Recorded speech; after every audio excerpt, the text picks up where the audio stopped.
Mari kita awali kajian yang penuh berkah ini bersama-sama menghadirkan Allah,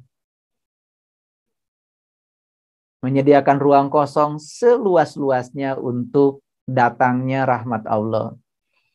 Karena hanya bagi kolbu-kolbu yang sudah terbuka tutupnya, bagi kolbu-kolbu yang bisa mengosongkan dirinya, bagi kolbu-kolbu yang rendah hati, yang bisa meletakkan dirinya serendah-rendahnya, hanya itulah yang bisa diisi. Semoga kajian malam ini membawa pengetahuan baru sekaligus juga membawa berkah baru untuk kehidupan kita. Oleh karena itu, mari kita sapa asma Allah dengan kelembutan dan cinta seraya membaca basmalah. Bismillahirrahmanirrahim. Mengawali kajian kita dengan doa yang sangat indah. Rahayu Sagung Dumadi. Semoga seluruh makhluk hidup berbahagia. Karena memang tugas kita itu dua. Yang satu, tugas pertama adalah berusaha semampu kita agar semua makhluk hidup berbahagia. Dan yang kedua, berusaha semampu kita agar tidak ada makhluk hidup yang menderita. Tentu saja kalau berbicara makhluk hidup bukan sekedar manusia. Di dalamnya ada tumbuhan, di dalamnya juga ada hewan. Tentu saja para sahabat sepakat dengan saya kalau ditanya, apakah semua makhluk hidup ingin bahagia? Pasti jawabannya iya kan? Apakah semua makhluk hidup ingin terbebas dari penderitaan? Jawabannya iya kan? Setuju ya? Jadi kita ini, manusia itu makhluk hidup. Kalau ditanya apakah semua manusia ingin bahagia? Jawabannya iya kan? Apakah manusia semuanya ingin terbebas dari penderitaan? Jawabannya iya kan? Sekarang kita bergeser pada hewan. Apakah hewan-hewan itu ingin bahagia? Jawabannya iya kan? Apakah hewan-hewan itu ingin terbebas dari penderitaan? Jawabannya iya kan? Sekarang kita bergeser kepada tumbuh-tumbuhan. Apakah tumbuh-tumbuhan ingin bahagia? Pasti jawabannya iya kan? Apakah tumbuh-tumbuhan tidak mau menderita? Jawabannya juga pasti iya kan? Pokoknya semua makhluk di semesta ini cuma dua. Satu ingin bahagia, yang kedua tidak mau menderita.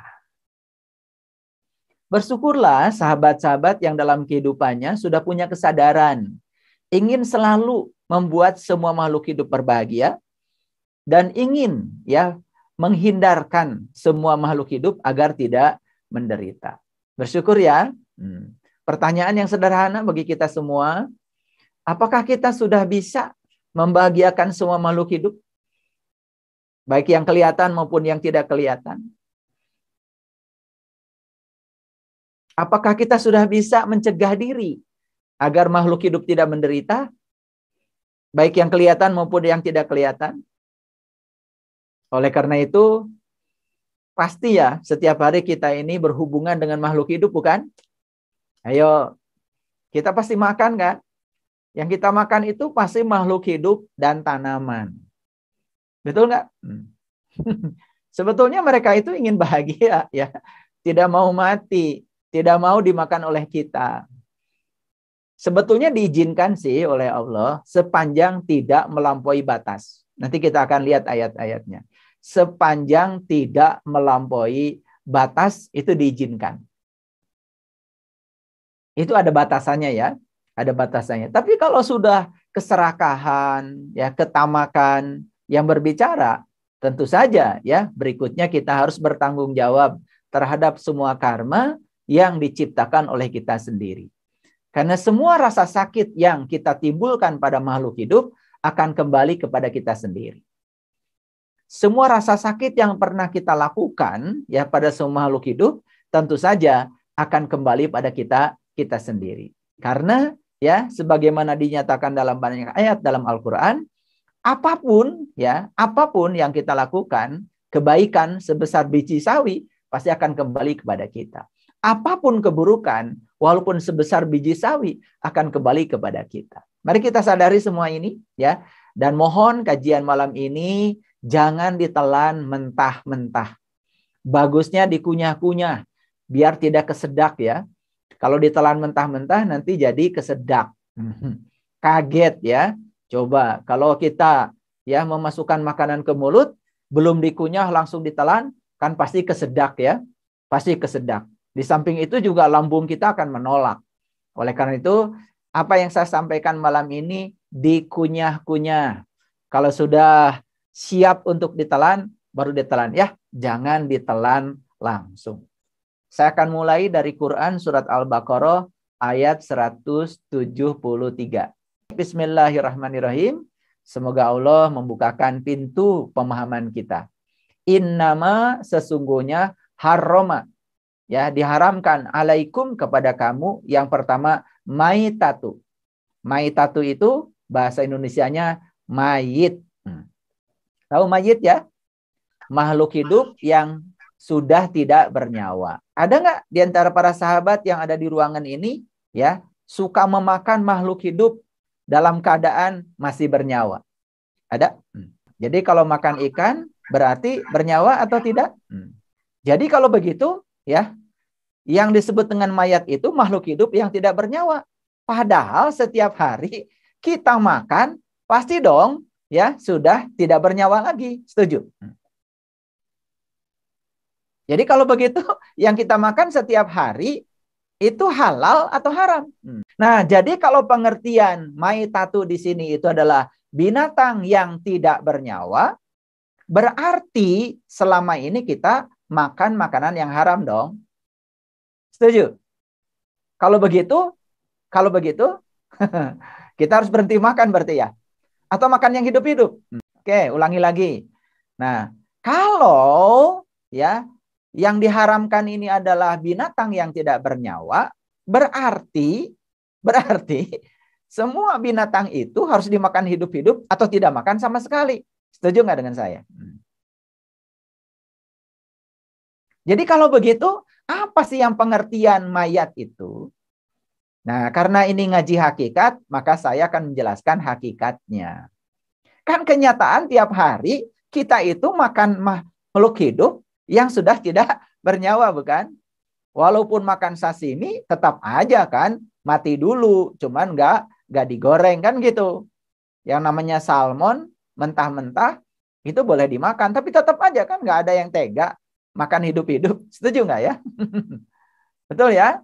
Nah, coba perhatikan. Jadi kalau begitu maitatu di sini itu lebih condong ke syariat atau hakikat kira-kira?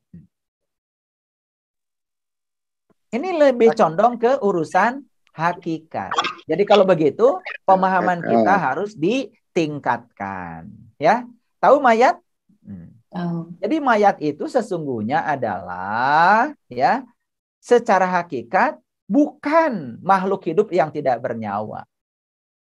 Hidup tetapi tidak hidup. Atau hidup alias mati. Apa yang mati? Yang matinya itu adalah kesadarannya. Pertanyaan saya, banyak gak manusia ini hidup tetapi tidak berkesadaran? Banyak? Banyak ya. Dia itu makan gak sadar makan. Melihat gak sadar melihat. Bicara gak sadar bicara. Mendengar tidak sadar mendengar. Banyak saya bertanya kepada orang-orang, kenapa Anda bisa melihat saya? Kadang-kadang ditanya yang kayak gitu aja tidak sadar. Nah, ada yang menjawab sama saya karena saya punya mata. Nah, bukankah orang mati juga punya mata? Tapi orang mati kan bisa lihat walaupun punya mata. Sebetulnya jawaban sadarnya itu kenapa Anda bisa melihat saya? Karena Anda masih hidup, bukan? Betul nggak? Ya. Kenapa Anda bisa melihat saya? Karena Anda masih hidup. Kenapa Anda bisa mendengar saya? Karena Anda masih hidup. Kenapa Anda bisa bicara? Karena Anda masih hidup. Karena punya mata, punya telinga, punya mulut. Kalau tidak ada hidup, ya semua itu tidak berfungsi. Paham ya maksud saya ya?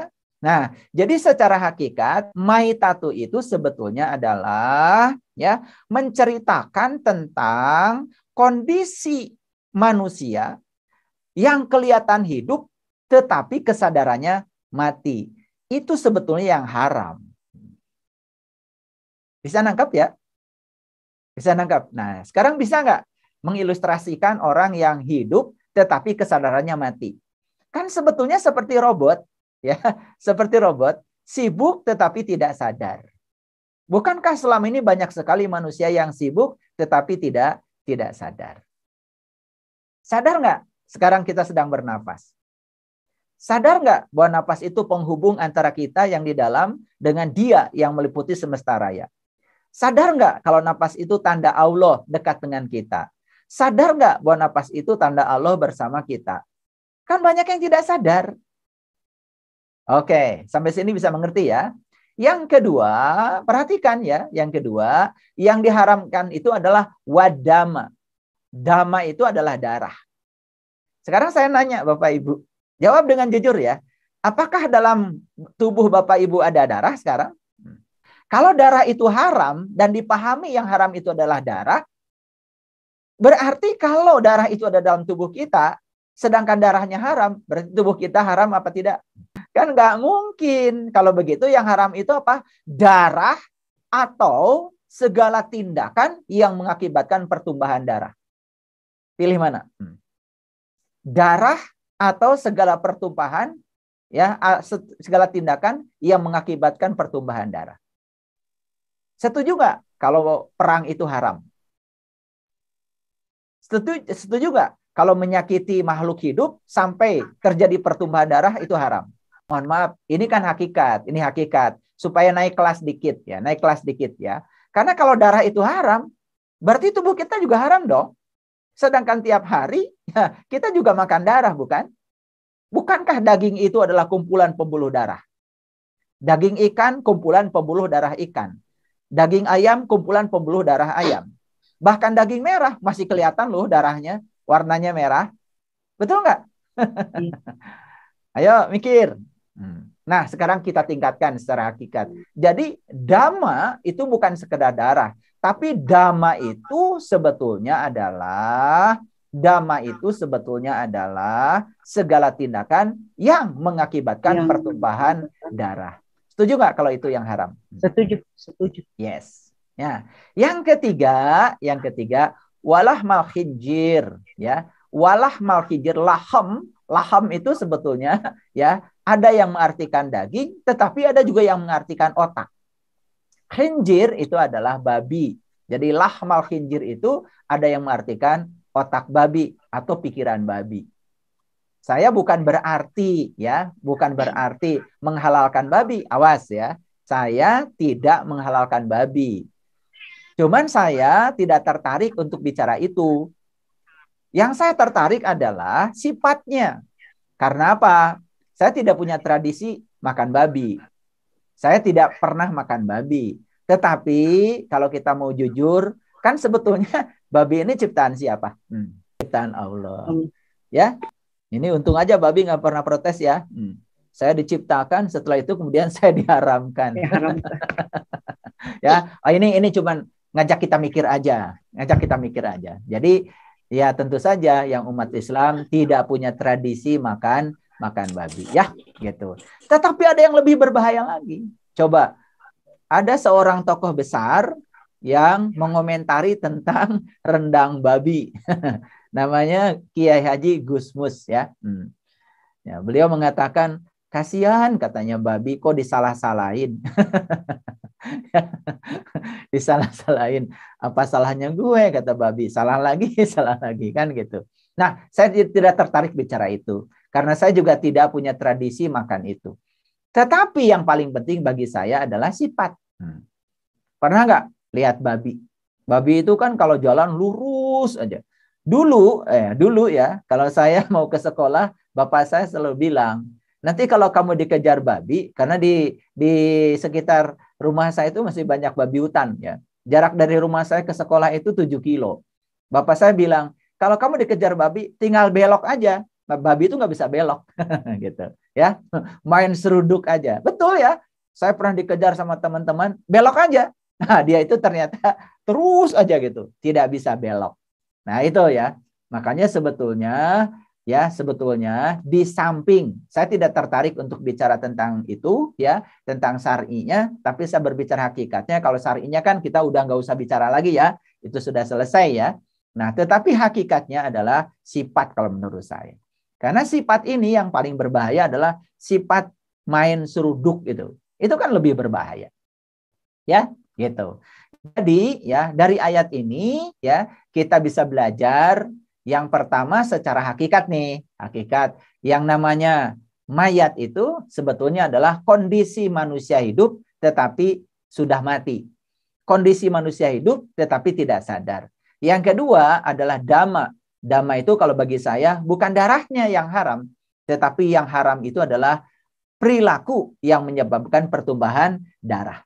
Dan yang ketiga adalah wahmal hinjir. Kita sepakat bahwa ya secara syar'i tentu saja kita sudah punya aturan ya.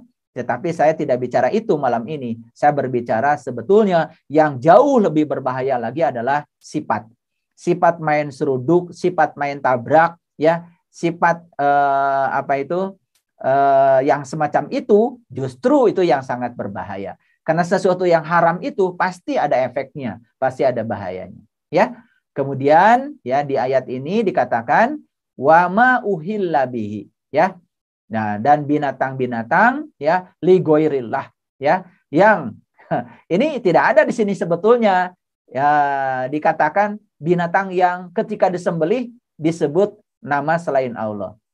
Nah, tidak ada sebetulnya kata-kata disembelih di sini, ya. Tidak ada kata-kata disembelih. Pokoknya ya, kalau kita menyakiti apapun, ya, boleh nggak kita menyakiti manusia pakai Bismillahirrohmanirrohim? Boleh nggak? Nah, sekarang kita mau menyakiti binatang pakai Bismillahirrohmanirrohim. Kata binatang, katanya atas nama Allah yang Maha Pengasih, Maha Penyayang. Tapi kamu malah menyakiti. Nah, itu kadang-kadang kita jarang berpikir ke situ ya. Jarang berpikir ke situ.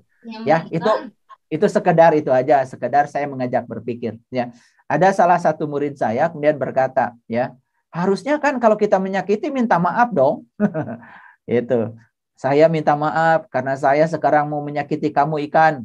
Karena kamu akan disembelih dan kemudian akan dibakar. Kayaknya itu lebih masuk akal ya kalau kita minta maaf ya. Kita doakan semoga ikannya naik pangkat ya. Oke.